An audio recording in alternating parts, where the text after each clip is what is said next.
우리가 어릴 때 무엇을 배웠는가, 어릴 때 우리가 무엇을 경험하고 봤는가, 이게 평생 영향을 미치죠. 디모데후서 3장 15절에 보니까 바울이 디모데에게 이렇게 말합니다. 네가 어려서부터 성경을 알았나니 네가 어려서부터 배우고 확신한 거기에 거하면 된다. 이 사도 바울이 이제 순교를 앞두고 이제 마지막으로 자신의 제자에게 편지를 쓰면서 그렇게 말했습니다. 굉장히 중요하죠. 어릴 때 우리가 보고 경험한 것들이 이게 잘 안 바뀌죠. 우리가 들어간 생각들이요. 그래서 어릴 때 우리가 복음을 잘 전달해야 됩니다. 하나님 믿는 게 뭔지, 예수 믿는 게 뭔지, 교회가 뭔지, 예배가 뭔지, 이런 중요한 것들을 전달하고, 하나님의 백성들이 국가를 어떻게 봐야 되고, 또 하나님의 백성들이 돈을 왜 벌어야 되는지, 이런 중요한 이유들이 성경적으로 전달돼야 이게 평생에 이제 선한 영향력으로 이제 제대로 길을 걸어갈 수 있도록 돕겠죠. 이거는 뭘 어릴 때 많이 가르쳐야 된다, 이런 말이 아닙니다. 요즘에 보면 어린 친구들에게 너무 많이 가르치는 것 같아요. 너무 많이 가르쳐서 이제 탈인 것 같아요. 그러니까 이 들어간 것들이 안에서 정리되고 좀 풀릴 수 있는 그런 틈 없이, 어떤 부모님들은 자녀들을 막 여러 학원에 자녀를 위하는 마음으로 그렇게 하는 거겠지만 막 보내다 보니까 휴식이 부족할 정도로, 우리가 어릴 때 중요한 게 들어가야 된다는 것은 뭘 많이 집어넣어야 된다, 그런 말은 아닐 것입니다. 오히려 너무 많이 들어가면 그게 우리한테 해가 될 수 있어요. 너무 많은 지식과 철학이나 사상 때문에 오히려 진리를 못 깨달을 수 있어요. 오늘 본문에 나오는 바리새인들처럼요. 우리가 오늘 읽은 요한복음 9장 13절에서 41절에는 한 사람과 한 그룹이 대조가 됩니다. 한 사람은 누굽니까? 태어날 때부터 맹인이었던 사람이죠. 이 사람은 아무것도 보지 못했어요. 근데 예수님을 만나고 이제 보게 됐죠. 근데 이 바리새인들은 어릴 때부터 잘 봤어요. 모든 걸. 눈에 시력에 문제가 없어서 잘 봤어요. 그리고 이 사람들은 굉장히 공부를 많이 한 그룹입니다. 바리새인들은 율법에 대한, 그리고 율법의 해석에 대한 탈무드, 미시나 이런 교육들을 어릴 때부터 충분하게 받았기 때문에 이 사람들은 이스라엘 내에서 최고 지식인층이죠. 근데 이 사람들은 정작 봐야 될 것을 보지 못하는 거예요. 예수님이 왔는데도 그분은 하나님의 아들로 못 알아보는 거죠. 그래서 오히려 그들이 맹인인 겁니다. 그래서 보게 된 맹인과 눈먼 바리새인들, 이 두 그룹이 대조가 되는 거죠. 오늘 본문에서. 이 바리새인들이 이 맹인을 불러갑니다. 불러간 게 아니라 이 맹인이, 분명히 이 사람이 맹인이었는데 눈을 떠가지고 돌아다니니까 사람들이 불러가지고 당신 여기 앉아있던 맹인 아니냐? 어떻게 눈을 떴느냐? 그렇게 물어보다니까 이 맹인이 얘기하죠. 내가 어떤 분을 만났는데 그분이 진흙을 이겨가지고 눈에 바르더니 씻으라 해가지고 씻었더니 보게 됐습니다. 그랬더니 가만히 듣고 있던 사람들이 이상한데? 안식일에 일을 하면 안 된다. 누가 당신한테 그렇게 시켰냐? 이거 바리새인에게 데려가야 되겠다. 바리새인한테 데려간 거예요. 이 바리새인, 왜냐하면 예수님이 지난주에도 말씀을 나눈 것처럼 예수님이 맹인의 눈을 뜨게 한 날이 안식일이거든요. 그러니까 이 바리새인들이 그걸 문제로 삼는 거예요. 그 사람이 이 맹인을 불러놓고 질문하는 겁니다. 네가 어떻게 보게 됐느냐? 네가 맹인이라고 들었는데 태어날 때부터. 그러니까 15절에 말하죠. 그 사람이 진흙을 내 눈에 바르매 내가 씻고 보나이다. 예수님이 하신 그대로 말하는 거예요. 그러니까 이 바리새인들이 뭐라고 합니까? 바리새인 중에 어떤 사람이 말하되 이 사람이 안식일을 지키지 아니하니 하나님께로부터 온 자가 아니라, 그런 거예요. 안식일을 안 지켰기 때문에, 예수님이 안식일을 지켰기 때문에 하나님이 보낸 자가 아니라는 거예요. 안식일을 지켜야 되는 그 계명 때문에 이 유대인들이요, 우리가 계속 얘기하게 되면 이 유대인들의 문제는요, 자기들의 힘으로 하나님의 뜻과 계명을 이루려고 한 거예요. 그건 종교라고 말씀드렸죠. 내 힘으로, 내 능력으로, 내 노력으로 하나님의 뜻을 성취하고 하나님이 내 스스로의 노력으로 구원받으려고 하는 거, 그걸 종교라고 했습니다. 그걸 도덕주의라고도 하죠. 이게 유대인들의 문제예요. 그러니까 어떻게 됩니까? 하나님의 말씀을 왜곡시키는 거예요. 잘못된 방향으로 해석하고 가져가는 거예요. 왜곡한다는 말은 하나님의 안식일을 기억하여 거룩히 지키라. 이 계명을 준 이유는 쉬라는 거거든요. 쉼을 가지고 휴식하면서 하나님을 만나고 하나님을 바라보고 예배하고, 그리고 너만 쉴 뿐 아니라 네 집에 있는 가축과 종들도 쉬게 하라. 신분에 매여서 쉴 수 없는 자들도 쉬도록 도와주어라. 모든 인간에게, 모든 피조물에게 쉼을 주는 것이 하나님의 의도란 말이에요. 근데 이걸 우리 힘으로는 어떻게 할 수가 없죠. 어떤 사람들이 욕심 때문에 그 계명을 못 지킵니다. 에이, 쉴 시간이 어디 있어? 돈 벌어야지, 일해야지. 에이, 쉴 시간이 어디 있어? 내 종들, 내 가축들 쉬게 하면 안 돼. 계속 열심히 뛰어서 쟤들 쉬게 하면 내가 경제적으로 손해를 보는데. 그러니까 욕심 때문에, 또 연약함 때문에 내 뜻과 상관없이 다른 부분들 때문에 지킬 수가 없단 말이에요. 하나님의 은혜로 우리가 누릴 수 있는 축복이에요. 안식일을 기억하여 거룩히 지키는 것은. 하나님의 은혜 주시지 않으면 쉬어도 못 쉰다니까요. 쉬는 날이 있어도 자기가 못 쉬어요. 쉬라고 학교에서, 회사에서 학교 오지 마라, 회사 안 오라 해도 본인이 못 쉬어요. 어떻게 쉬어?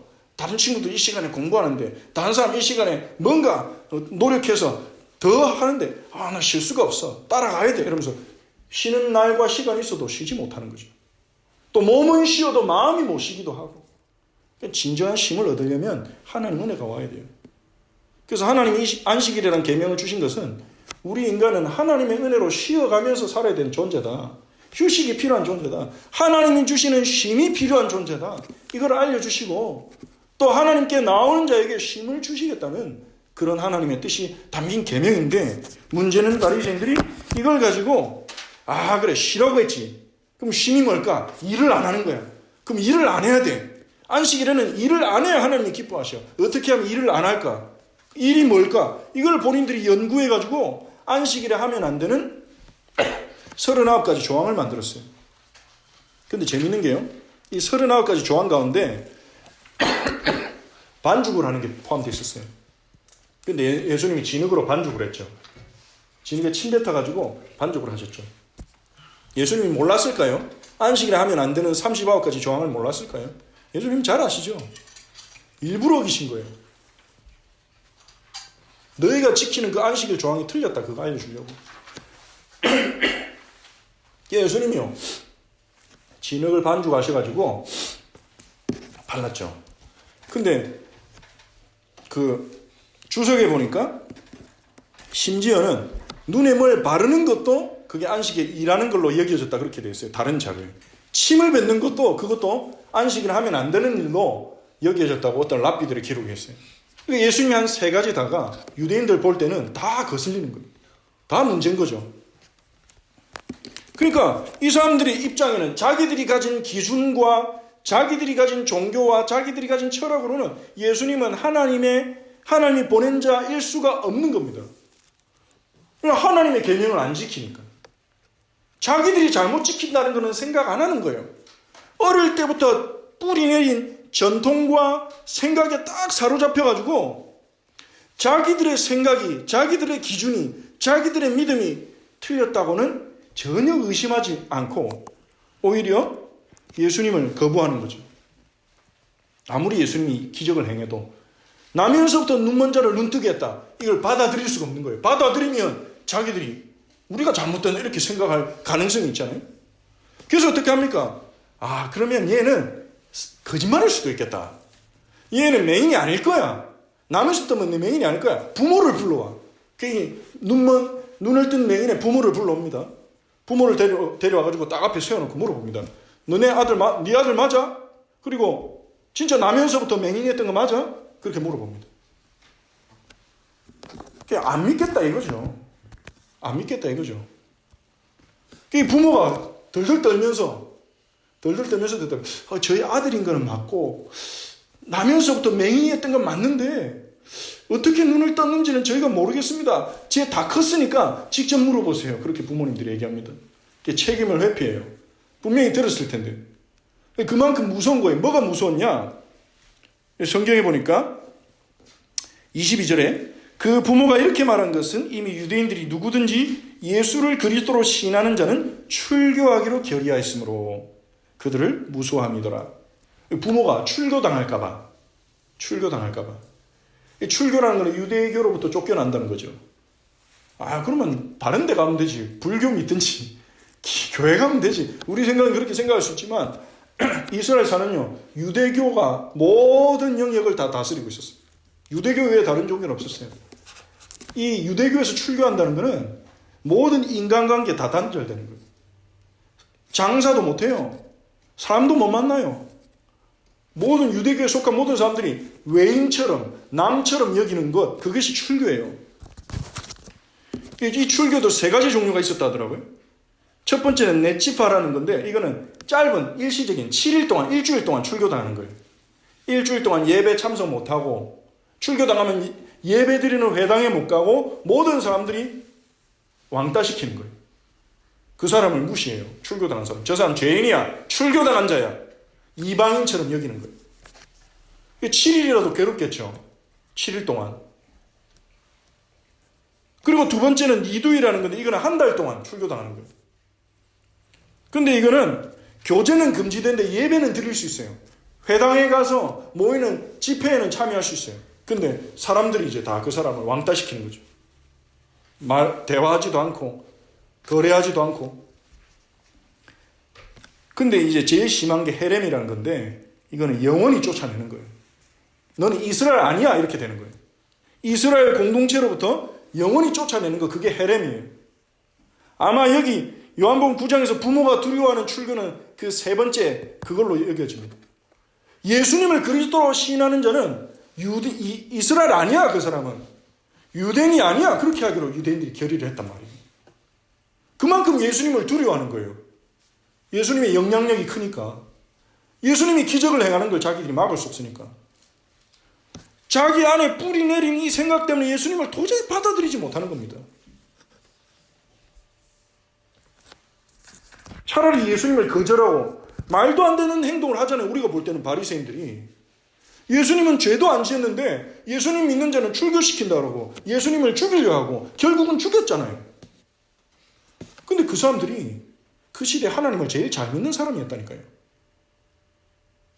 구제도 많이 하고 어려운 사람, 자기들 딱 수입이 딱 생기면 일정 부분 항상 가난한 자들 도와주고 자선을 베풀고 율법에 따라서 소득의 10분의 1은 하나님께 무조건 드리고 매일 성경 읽고 철저하게 회개하고 회당 가가지고 잘못했으면 그런 사람들이었다는 거예요. 우리가 만났으면, 개인적으로 만났으면 이 사람들은 정말 경건한 자들이구나. 우리가 맨날 성경 읽으면서 바리새인들이 예수님을 괴롭히고 나쁜 놈들이구나, 그렇게 생각할 수 있는데 아니요. 근데 그렇게 경건하다고 사람들이 보기에 여기지는 사람들이 하나님의 아들이 왔는데 예수님을 부인하고 예수님 믿는 자는 다 출교를 시켜라, 그럴 정도로 예수님을 거부하고 결국 예수님을 죽이기까지 했잖아요. 이거 뭘 말하는 겁니까? 이 바리새의 사상이 바리새인에게만 있는 겁니까? 우리에게도 종교적으로 그런 어떤 복음적이지 않은 종교적 확신, 어떤 전통에 대한 그런 확신이 우리 안에 뿌리 내려서 예수님을 온전히 받아들이지 못하고 밀어내도록 역사할 수 있는 거예요. 그래서 오늘 우리가 본문을 공공히 생각해 보고 봐야 되는 이유죠. 받아들이지 못합니다, 유대인들이요. 그 자기들 뿌리 내린 그 바리새 사상 때문에. 이 사람들에게 그게 찔린 거예요. 그러면서 부모가 분명히 맞다고 확인하니까 이 사람들이 할 말이 없잖아요. 부모가 직접 와가지고 우리 자식이 날 때부터 맹인이었습니다, 확인하니까 할 말이 없잖아요. 이 사람들이 뭐라고 합니까? 24절에 또 그 맹인을 불러가지고, 맹인이 있던 사람 불러서 말합니다. 너는 하나님께 영광을 돌리라. 우리는 이 사람이 죄인인 줄 아노라. 이 예수라는 사람이, 네 눈을 뜨게 한 예수라는 사람이 우리는 죄인이라고 알고 있다. 그 사람 안식일을 어겼어. 죄인이니까 그 사람이 고친 게 아니야. 이들이 말한 게 뭡니까? 예수가 너한테 눈에 발라주고 씻었을 때 네가 나은 거는 우연이야. 예수가 너를 치유한 게 아니야. 하나님이 너를 고친 건데 하필이면 그 예수가 그걸 했을 때 너를 고친 거야. 예수하고 상관없어. 하나님께 영광을 돌려라. 그 예수는 죄인이다. 너를 고칠 수가 없다. 그렇게 말합니다. 이 사람들은 어떻게든 예수님을 거부하려는 그 생각을 계속 가지는 거죠. 거기다가 어떻게 합니까? 이 맹인이요. 맹인이 볼 때는 이해가 안 되는 거예요. 자기는 경험했잖아요. 예수님이 자기를 치료하신 거, 말씀에 순종해서 씻었더니 그대로 깨끗해졌다는 걸 경험했잖아요. 근데 바리새인들이 자기를 불러가지고 너를 고친 사람은 죄인이야. 그가 너를 고쳤을 리가 없어. 자꾸 그렇게 말하니까 이상하잖아요. 햇말 또 하고 또 물어봅니다. 심지어 유대인들이 이 맹인했던 사람에게 또 물어봅니다. 그 사람이 네게 무엇을 했느냐? 어떻게 네 눈을 뜨게 했느냐? 아까 말했잖아요. 처음 불렀을 때. 그러니까 이 맹인이 왜 또 물어봅니까? 아까 얘기했는데 당신들 그의 제자가 되고 싶습니까? 이러거든요.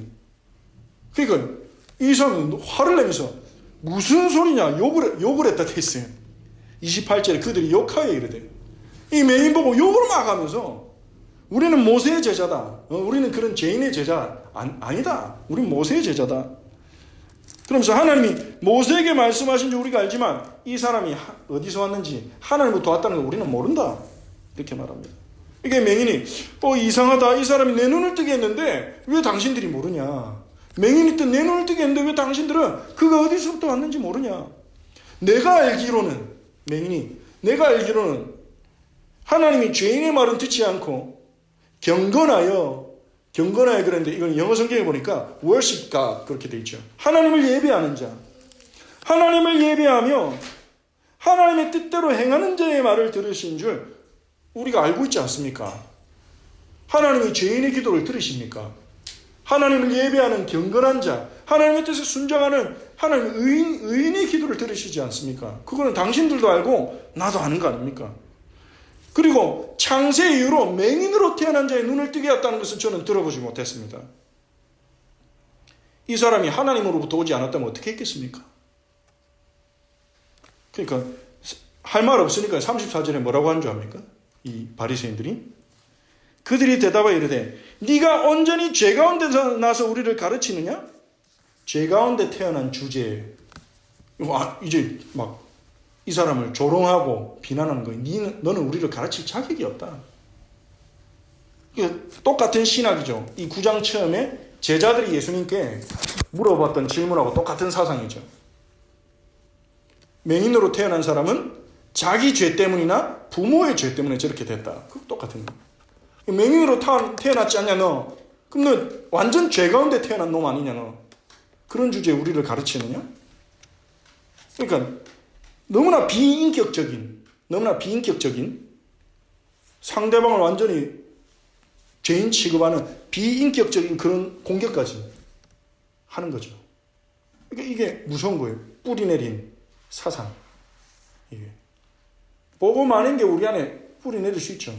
아니, 뿌리 내려 있습니다. 그것들이요, 우리를 잘못된 선택하게 만들어요. 누군가를 증오하게 만들 수도 있어요. 우리 안에 뿌리 내린 것들이. 누군가를 미워하게 할 수 있어요. 누군가를 죽이고 싶게 만들 수도 있어요. 복음 가지고 있는데도. 제가 목회사에 가면서 많은 렘넌트들과 상담을 하기도 하고 또 성도들과 상담하기도 했는데 학생들과도 상담을 하고 그 가운데 다른 사람 죽이고 싶다 이렇게 말하는 친구들도 있었어요. 그런 사람들도 있었어요.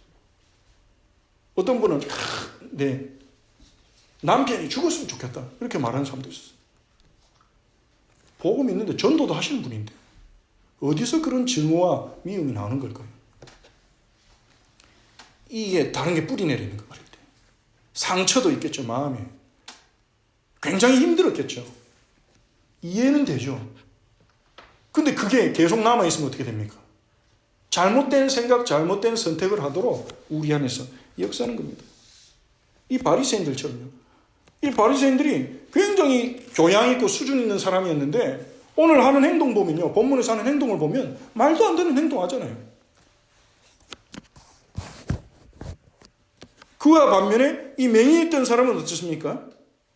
맹인했던 사람은 예수님을 만나기는 만났는데 예수님을 잘 몰라요. 아직. 예수님을 잘 몰라요.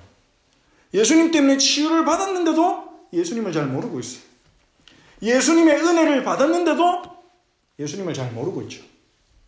이런 신자들도 꽤 있습니다.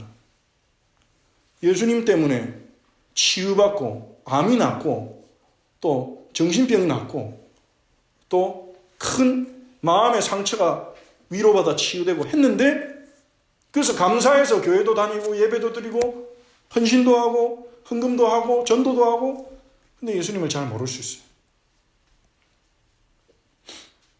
이 맹인은요, 예수님이 자신의 눈을 뜨게 했다는 건 알았어요. 그걸 증언하죠. 진흙을 바르고 내가 씻음에 보게 되었나이다.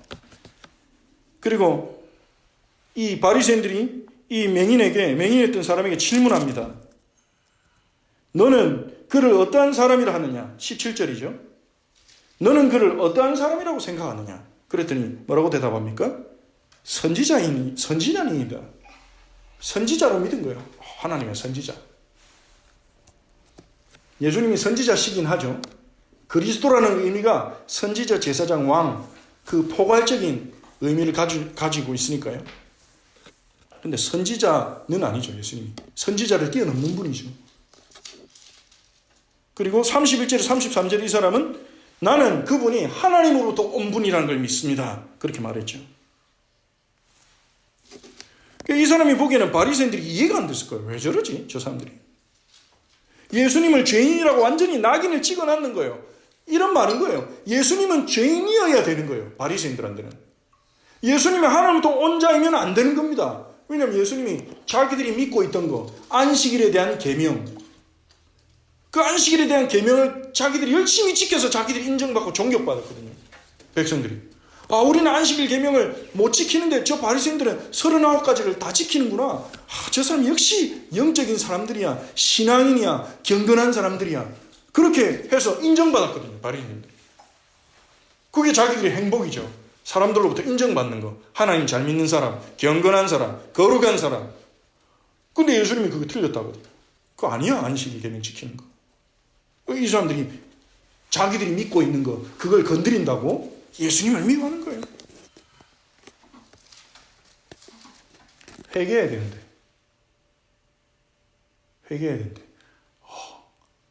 우리가 지키는 대로 안식일 계명을 안 지키는 저 예수님을 통해 귀신이 떠나가고 병자가 치유되고 저분은 하나님이 보내신 분이구나. 그러면 우리가 안식일 계명을 잘못 이해하고 지킨 건 아닐까? 그렇게 생각을 해야 이 사람들이 눈이 열릴 텐데 아닌 거예요. 아니야. 그럴 리가 없어. 우리가 믿는 게 맞아. 우리가 믿는 게 절대적이야. 예수란 사람이 이상한 거예요. 근데 예수님이 이상하다고 하고 이단으로 만들고 쫓아내고 싶은데 계속 기적을 행하네요. 귀신 쫓아내고 병자 고치고. 그래서 사람들이 인정하잖아요. 하나님이 일하신다. 하나님이 보낸 자다. 그러니까 이 사람들이 미칠 것 같은 거예요. 예수님이 아무 기적도 못 행하면 문제가 안 돼요. 근데 기적을 행하니까. 그러니까 점점 이상해지는 거예요. 저 죽이는 수밖에 없어. 죽여야 돼. 죽이자. 어떻게 죽일까? 하나님 그렇게 잘 믿는다고 그렇게 자랑하던 자들이 마음속에 사리와 폭력과 넘쳐나는 거예요. 그들이 믿었던 신앙이, 하나님을 사랑한다고 했던 그 신앙이 가짜였다는 게 드러난 거죠. 그러니까 바리새인들이 맹인을 쫓아내버립니다. 너 나가라. 말도 안 통한다. 너는 떠들고 다니지 마. 그랬을 거예요. 쫓겨난 맹인을 예수님이 찾아오세요. 예수께서 그들이 그 사람을 쫓아냈다는 말을 들으셨더니 그를 만나사 이르시되, 이 쫓겨난 자를 예수님은 만나 주신 거예요. 세상에서 쫓겨난 자, 힘 있는 자리에서 쫓겨난 자, 세상에서 축복이라는 자리에서 쫓겨난 자, 예수님은 피난처가 되어주신 거예요. 수고하고 무거운 짐진 자들아 다 내게로 오라. 너희를 쉬게 하리라. 하나님이 아니면 안 되는 자, 쫓겨난 자, 예수님이 찾아오셔서 말씀하십니다. 네가 인자를 믿느냐? 인자는 Son of Man이죠. 예수님은 자기를 Son of Man으로 많이, 인자라고 많이 소개하셨어요. 예수님이 자기를 인자라고 하실 때는 다니엘서 7장에 나오는 구약 성경, 다니엘서 7장에 나오는 예언과 이제 본인을 연결시키는 것입니다. 다니엘서 7장에 보면 어떤 인자와 같으니까 구름을 타고 하나님 앞으로 와서 모든 나라를 심판할 권세를 얻었다. 얻을 것이다. 그렇게 다니엘이 하나님의 계시를 보고 기록을 했죠. 모든 민족을 다스리는 심판권을 받은 자, 그게 다니엘서 7장에서 말하는 인자입니다. 그러니까 예수님이 자신을 인자라고 그렇게 말씀하실 때는 심판할 거라는 어떤 내용과 연결될 때가 많습니다. 오늘 본문에서도 심판에 대한 얘기가 나오죠. 예수님이 네가 인자를 믿느냐, 네가 사람의 아들을 믿느냐. 그러니까 맹인이 주여 그가 누굽니까? 누가 인자입니까? 제가 믿고 싶습니다. 예수님이 뭐라고 합니까?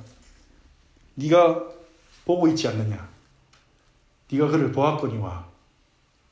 네가 그를 보고 있지 않느냐? 지금 너와 말하는 자가 그 자라. 지금 네가 말하고 있지 않느냐? 인자가 필요한, 인자를 믿고자 하는 이 맹인에게 예수님이 찾아가서 보여주시고 말씀해 주시는 거예요. 만나주시는 예수님. 이 예수님의 찾아오심, 이 예수님의 만나주심, 그것이 맹인의 눈을 다시 열었어요. 첫 번째 예수님 만났을 때는 육신의 눈이 열렸지만 예수님의 찾아오심과 만나주심 속에서 이 맹인의 영적인 눈이 열렸어요. 맹인은 뭘 보게 됐습니까? 예수님을 보게 됐습니다. 예수님을 제대로 보게 됐습니다. 반드시 봐야 하는 것. 예수가 그리스도다. 예수님이 바로 인자라는 것을 봐야 되는데 그걸 보여주셨어요. 맹인이 예수님이 인자요 그리스도이심을 믿고 고백합니다. 주여 내가 믿나이다. 그러면서 바로 절해요. 절하는 것은 경배, 예배 행위죠. 예수님을 진정으로 본다면 우리는 예수님을 예배할 수밖에 없어요.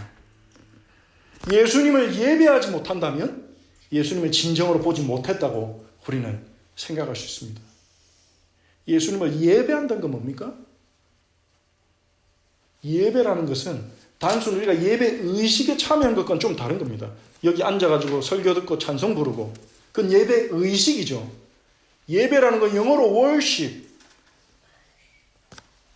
가치를 인정하는 거예요. 가치를 인정하는 거예요. 하나님을 최고로 소중히 여길 때 그게 예배가 되는 겁니다.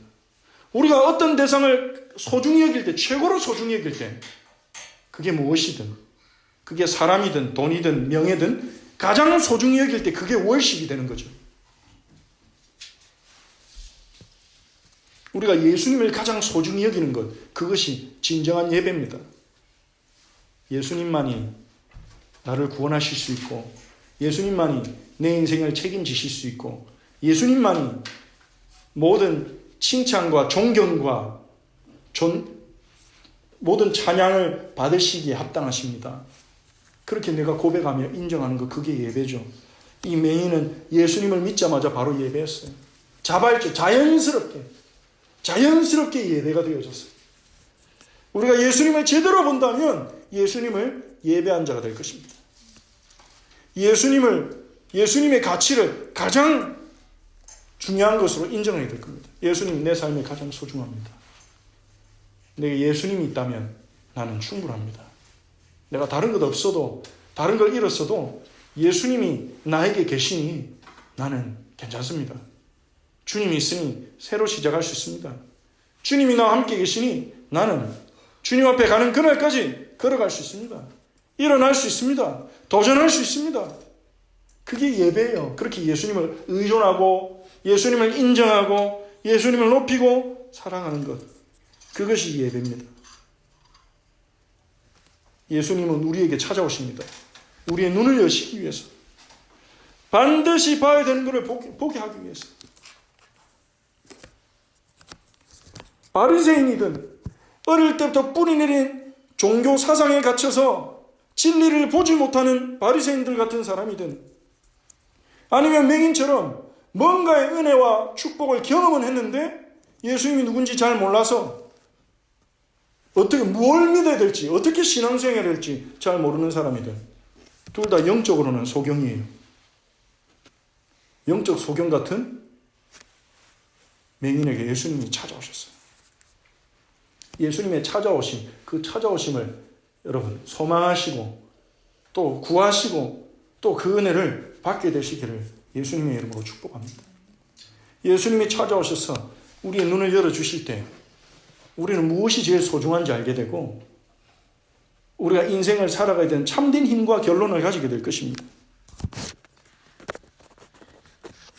39절에 예수님 말씀하셨듯이 예수님의 심판은 보지 못하는 자들은 보게 하고 보는 자들은 맹인이 되게 하는 겁니다. 이게 무슨 말입니까? 보지 못하는 자들은 보게 하는 게 예수님의 심판입니다. 예수님의 심판은 무조건 다 이제 처벌하는 게 아니에요. 보지 못하는 자들은 보게 하고. 그래서 하나님 은혜 받기 위해서는 하나님 나는 보지 못하는 자입니다. 그렇게 인정해야 돼요. 하나님 나 다 아는데요. 나 하나님 대해서 잘 알고 교회도 잘 알고 오래 다녔고 성경도 잘 알고 다 아는데요. 그게 바리새인들이 그랬어요. 우리는 본다. 우리는 보는 자다. 본다는 말은 안다는 말과 관계되어 있죠. 보는 자들은 맹인이 되게 한다. 그 말은 무슨 말입니까? 정확하게 말하자면 본다고 생각하는 자들은 맹인이 되게 할 것이다. 그 말이지. 본다고 생각하는 자들. 예수님 이 말씀 하시기 전에 이 정황 컨텍스트와 연관시켜보면 바리새인들이라고 말할 수 있죠. 본다고 하는 자들, 보는 자들, 확신하는 자들, 자기의 신념과 자기의 사상과 자기의 철학에 대한 확신을 가지고 하나님 말씀을 받아들일 여유가 없는 자들, 보는 자들, 그 사람들은 맹인이 되게 한다. 예수님. 바리새인들은 맹인이라는 걸 보여주시죠. 오늘 본문을 통해. 우리도 그러니까 이 말씀을 딱 듣더니 예수님과 함께 있던 바리새인들, 바리새인 중에도 예수님을 따르는 사람들이 있었어요. 소수. 그들이 질문합니다. 이 말씀을 듣고 예수님에게 질문합니다. 우리도 맹인입니까 그러면? 우리도 바리새인처럼 질문해 봐야 돼요. 우리도 맹인입니까 하나님? 저는 교회 다니고 있고 복음도 아는데 혹시 우리도 맹인입니까? 우리도 맹인입니까? 이 질문 어떤 질문입니까? 나는 예수 그리스도를 제대로 보았습니까? 예수 그리스도를 올바르게 알고 있습니까? 이런 질문인 거죠. 예수님을 어떤 분으로 아느냐? 그게 우리 인생에 걸려있어요. 그게 별거 아닌 것 같은데 예수님을 어떤 분으로 믿느냐? 거기에 우리의 인생과 내 인생뿐만 아니라 내 후대까지 걸려있다는 거예요. 후대에게 그게 전달되니까. 어떤 사람은 예수님 그냥 복 주시는 분이야. 예수 믿으면 복 받아. 그렇게 생각하는 사람도 있고 어떤 사람은 예수님은 훌륭한 선생님이지. 우리가 닮아야 돼. 예수님 닮아야 돼. 예수님처럼 살아가야 돼. 예수님은 최고의 도덕 선생님이야. 그렇게 믿는 사람도 있고 그냥 랍비로 믿는 사람도 있고 아주 영적 지식이 뛰어난 선생님으로 최고의 뛰어난 성경 번역가로 해석자로 아는 사람도 있죠. 오늘 바리새인들이 맹인이었던 사람이 한 질문을 우리가 우리 자신에게 던져보기를 원합니다. 너는 그를 어떠한 사람이라 하느냐? 너는 예수님을 어떤 사람으로 믿느냐? 이 질문은 마태복음 16장 13절에서 20절에 예수님이 제자들에게 하신 질문입니다. 사람들이 나를 누구라 하느냐? 그때 제자들이 대답하죠. 어떤 사람은 엘리야랍니다. 어떤 사람은 예레미야랍니다. 어떤 사람은 세례요한이랍니다. 어떤 사람은 선지자 중에 하나랍니다. 예수님은 거기에 대해서 전혀 반응이 없었어요. 너희는 나를 누구라느냐? 그때 베드로가 대답하죠. 주는 그리스도시요 살아계신 하나님의 아들이십니다. 예수님을 그리스도로 고백했죠. 예수님은 당신은 그리스도시고 하나님의 아들이심으로 제가 믿습니다. 그때 예수님이 반응하십니다. 바요나 시몬아 네가 복이 있구나. 이를 네게 알게 하니는 혈육이 아니요 하늘에 계신 내 아버지시니라. 우리가 예수님을 그리스도로 믿고 하나님의 아들로 믿는다면 우리는 예수님을 예배할 것입니다. 이유 없어도 축복받기 위해서가 아니라 혹시 예수님을 예배하지 않으면 내 삶에 문제가 생길까 두려워서가 아니라 자연스럽게 예수님을 예배하는 게 당연하잖아. 예수님을 경배하는 게 당연하잖아. 그게 우리의 삶에 예수님에 대한 경배가 조금씩 계속 일어나게 될 것입니다. 예배라는 의식에 참여하지 않아도 예배라는 의식은 공동체가 함께 예수님을 경배하고 교제하는 거죠. 내 삶의 순간 속에서, 직장생활 속에서도 예수님을 생각하면서 주여, 내 인생은 주님께 달려 있습니다. 나는 이곳에서 최선을 다하겠습니다. 주님이 내 미래를 인도하옵소서. 공부하면서도 하나님, 제가 최선을 다해 공부하겠습니다. 하지만 이 성적과 결과와 내 미래는 주님 손에 있음을 믿습니다. 그리고 주님이 저를 책임지실 줄 믿습니다. 저를 인도해 주세요. 기도하면서 공부하고 무슨 일을 하든지 그게 예배예요. 그게 예수님을 믿는 예배예요. 우리의 삶에서 드려져야 되는 예배. 그래서 다시 한번 우리가 알지만 이번 주간 한번 질문해 보기 원합니다. 나는 예수님을 어떤 분으로 믿느냐? 나는 혹시 맹인이 아닌가? 41절에 예수님께서 말씀하십니다. 우리도 맹인입니까? 질문하는 바리새인들에게 예수님이 대답하셨습니다. 너희가 맹인이 되었더라면 죄가 없으려니와 본다고 하니 너희 죄가 그대로 있느니라. 너희가 차라리 맹인이라면 너희는 죄가 없을 텐데, 하나님 은혜 받을 기회가 있을 텐데, 너희가 본다고 하니, 너희가 본다고 생각하니, 알고 있다고 너희가 확신하고 있으니 너희 죄가 그대로 남아있다. 바리새인들에게 그렇게 말씀하시죠. 예수님은 보지 못하는 자에게 찾아가셨어요. 보지 못한다고 인정하는 자에게 찾아가셨어요. 본다고 착각하고 있는 사람들에게는 예수님 찾아가지 않으셨어요. 보지 못한다고 인정하는 자에게 예수님 찾아가셨어요. 이건 누가복음 5장 27절에 32절에 나오는 말씀과 유사합니다. 같은 맥락입니다. 예수님이 세리 마태를 제자로 부르셨습니다. 세리는요, 유대인들이 볼 때 아주 나쁘고 질 나쁘고 악질이고 자기 민족한테 세금을 뜯어내가지고 로마한테 갖다 바치면서 돈 버는 사람들이니까요. 제일 무시하고 미워하던 계층이 세리였어요. 그런데 그런 세리인 마태를 예수님이 제자로 불렀다니까요. 나를 따라오너라. 마태가 너무 기뻐가지고 자기 집에 초대했는데 예수님이 그 마태 집에 식사하러 가보니까 마태가 세리니까 노는 사람도 다 세리잖아요. 세리들만 쫙 앉아 있는 거예요. 그러니까 밖에서 바리새인들과 유대인들이 보면서 저 예수라는 사람은, 저 랍비라는 사람이 저 죄인들하고 어울리고 저 사람은 뭘 모르나 봐. 막 이런 비난한 거예요.